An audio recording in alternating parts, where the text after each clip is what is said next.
baiboly? Ahoana ho ny baiboly?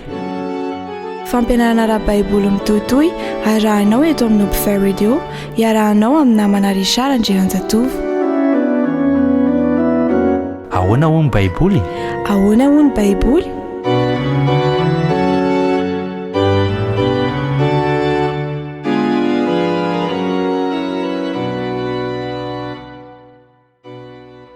Ampifaliana tanteraka no ionako aminao, miarabanao amin'ny anaran'i Jesosy, ny namanao Richard Andrianjatovo.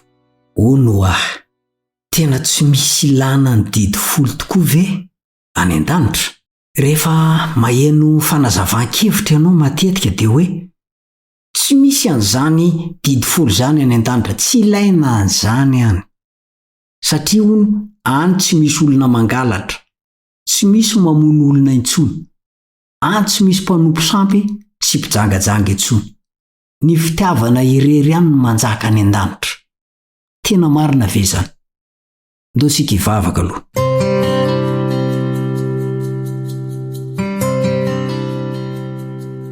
Ry raina izay any an-danitra misaotra fa narovanao tamin'ny loza izay ka afaka miona amin'ity namako ity indray. Mamelana eloko satria mpanota tsy mendrika aho.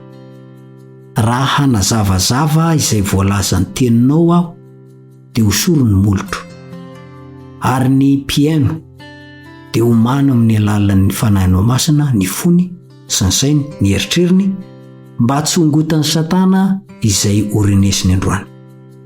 Dia omeo anay ny fanahinao masina hanazava aminay izay tena sitraponao. Amin'ny anaran'i Jesosy no angatany izany. Amen.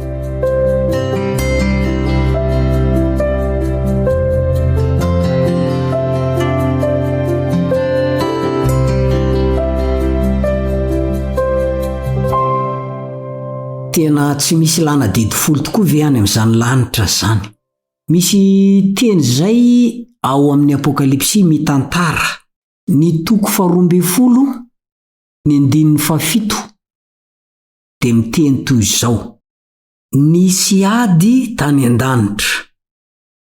Mazava eo ny filazany: tany an-danitra fa tsy tety an-tany. Mikaela sy ny anjeliny niady tamin'ilay dragona. Inona ny lesona azontsika tsoana eo? Tany an-danitra ilay ady, ka nitohy taty amintsika. Zany hoe, nahoana no nisy ny ady?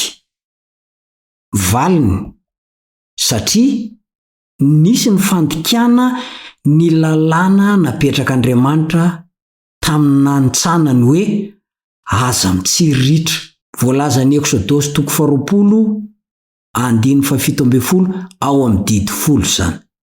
Ny aza mitsiriritra no nodikain'i Lusifera, nitsiriritra ny toeran'i Kristy Lusifera, satria hoy izy hoe mba Andriamanitra ihany koa ane aho e. Ezekela 20:22. Ka rehefa nahita ny anjely ny ankoka teo amin'ny Jesosy izy, araka ny Hebreo 10:9, dia feno fialonana ny fony. Teo ihany koa ny lainga vokatr'izay. Ka ilay Andriamanitra lazaina fa fitiavana dia nolazaina fa mpanao didy jadona, mpandringana tsy ahoan-tsy akory. Izay ingeny natonga azy ny resaka teo anatrehan'i Kristy hoe avy andringana anay sahady va ianao, fantatro anefa ilay masin'Andriamanitra ianao e. Marka 1:4. Misy dikany io hoe tany an-danitra io. Tany an-danitra no nisy ny ady voalohany. Ary manampy an'izany ny Apokalipsy 1:17. Apokalipsy 1:17. Ary novohana ny toerana masin'ny tempolin'Andriamanitra tany an-danitra, ka tazana tao ilay vata misy ny fifanekena. Fandikan-tenin'ny tontolo vaovao, baibolin'ny vavolombelon'i Jehova zany. Ary amafisin'ny Apokalipsy 15:5 zany. Toy izao mivakiny amin'ny anaran'i Jesosy araka ny baiboly an'ny vavolombelon'i Jehova io. Ary taorian'izany dia nahita aho, ary novohana tany an-danitra ny toerana masiny tranon'ilay ny vavolombelona. Le vavolombelona eto dia ny didy folo zany. Milaza ny marina io andinina io fa mbola naveriny ny teny hoe tany an-danitra. Ko atao inona any an-danitra zany ny fifanekena na ny vavolombelona na koa ny didy folo raha tsy ilaina any zany. Any raha teo ny toerana misy ny foibe ny fanjakan'Andriamanitra. Any no foibe fibaikony ny voary rehetra. Tsisy mandrakizay zany hoe fanjakan'Andriamanitra tsy anana ny foibe ny fanjakany zany. Tsisy mandrakizay zany hoe fanjakan'Andriamanitra tsy anana fitsipika zany. Noho zany dia ilaina any io didy folo. Ary everiko fa tsisy mpahary tsy anana fitsipika zany ka ho lasa fanjakany baroa. Ilaina io lalàna io mba hifehezana ny zavaboariny. Anisan'izany ny anjely, satria anjely anie zany Satana zany kanefa nandika ny didy 10 mandrara ny fitsiritana sy ny didy 7 momba ny fiapagana lainga. Noho zany ilaina any io didy folo io mba hifehezany ny any sy ny aty amintsika.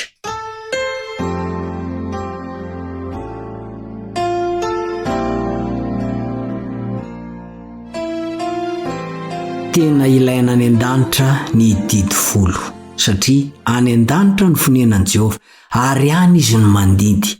Any izy manjaka amin'izao tontolo rehetra izao na ny hita maso na ny tsy hita maso.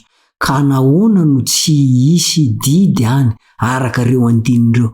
Faharoa, isika zao dia tsy tsara ataon'ny Losifera. Saingy lavo izy no nantikany ny didy folon'Andriamanitra. Io didy folo io no nitsahiny. Ilaina any an-danitra zany ny didy folo satria tsy fanjakany baroa ny fanjakan'Andriamanitra.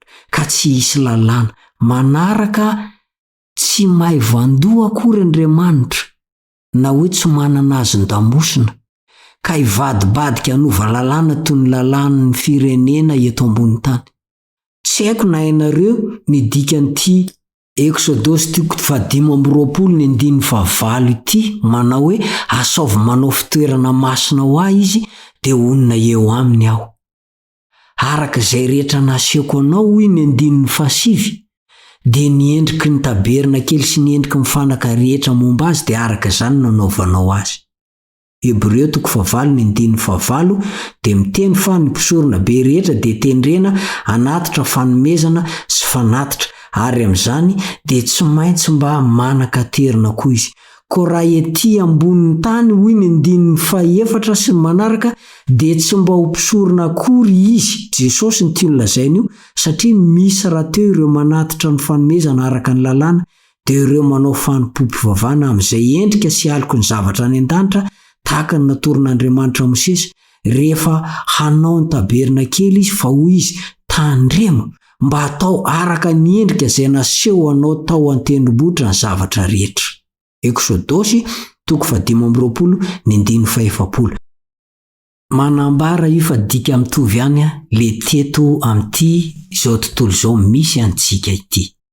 Na dia hoe tsy tena trano ary le any dia efa naseho tamin'ny sary tety fa rehefa nitehirizina tao amin'ny fiara-mifanekena ny didy folo dia pirofo izay fa misy didy folo ihany koa any amin'iny ambony any iny. Ao amin'ile misy an'i Jesosy amin'izao fotoana izao.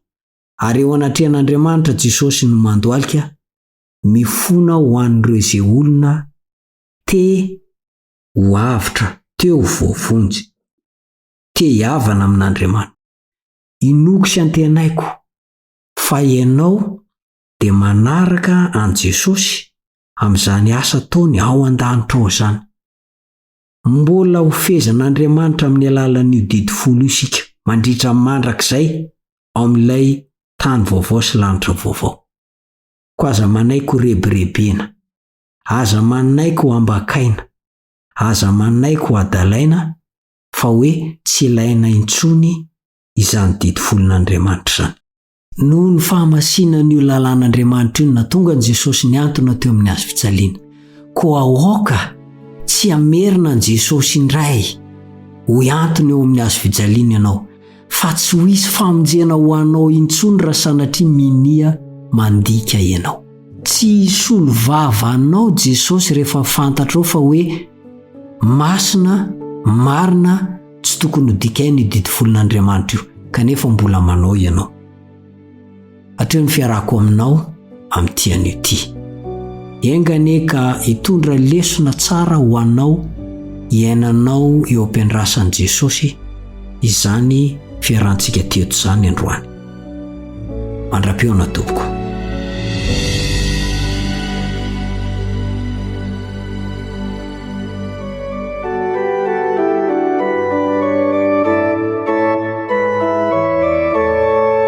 Ahoana hoy ny Baiboly?